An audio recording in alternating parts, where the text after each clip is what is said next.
just as we thought they would, the protesters, the domestic terrorists of Antifa, the left-wing lunatics, they have come for the founding fathers as expected, as predicted, including here on this show. I told you it would happen. Protesters in Portland, this is from my friend Raheem Kassam, lit a U.S. flag on fire and draped it around a George Washington statue that they... On the side of the fallen statue, they scrawled 1619, which is the name of the New York Times project to cancel 1776 as America's founding. Oh, that's right. The 1619 project, full of historical inaccuracies, a total misrepresentation of U.S. history, but meant to undermine the entire American project and have it remade in the image of wokeness and social justice, whatever that means. Marxism, really. These are Marxists. We are in the midst of a Marxist revolution, my friends. Just remember that. They won't call it Marxism. That's what's happening. That is the end goal that they seek, a society in which the only way to achieve true equality is to make people unequal by law, but put the enlightened elites at the very top of the pyramid to determine who gets what and when. Doesn't that sound a bit like Marxism to you? Yes, it does. Yes, it does indeed. But they came for Washington, just as we knew they would.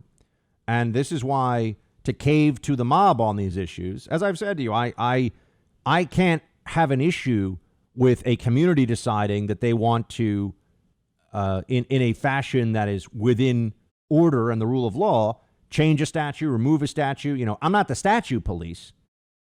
But also, I don't believe in people taking it upon themselves because they're angry to destroy public property. Whether it's writing BLM on federal buildings in D.C.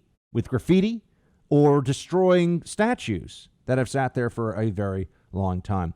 George Washington statue getting pulled down. Do you think that this will be discussed in any detail on CNN tonight?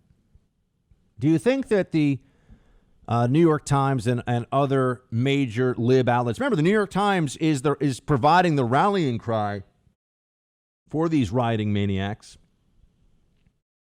Does anyone think that the Times would cover this on their front page? It's not on it right now. Tensions grow over masks in the U.S. Ah, that's right. Masks. You know why? Because masks are being used as a political tool and a tool of suppression. There are so many places in the country where masks are unnecessary, including anywhere outdoors. But now there's this fight, and we'll return to this. The lockdown 2.0 fight is upon us, just as the election season is really kicking into gear. Just as Trump is going to start rallies, just as all this is happening, we're hearing about coronavirus again. Did we hear much about coronavirus while there were thousands and thousands, hundreds of thousands of protesters, looters, rioters, and assorted maniacs on the streets chanting for an end to policing, defund the cops? No, coronavirus went on holiday, it seems, during that. Coronavirus got scared of the protesters. It must have been hiding somewhere. Here we are now, as expected, seeing the return of the coronavirus pandemic panic, right when it is most useful for the Democrats. And when all the lessons that we've been able to learn over the last month or two based on the data that we've seen, that it is overwhelmingly only a risk to a certain set of the population, people that are over 70. Everyone else is at a relatively low risk. We don't even know if we're ever going to get a vaccine, folks. What are we going to do? Live in terror forever? We're all going to walk around with masks on constantly. We're going to sleep with them, shower with them. We're going to do all this crazy crap because the libs demand it? No. Nope. Not on my watch. So here we are now with the statues of the founders going. Why would they stop at the statues? They're not going to.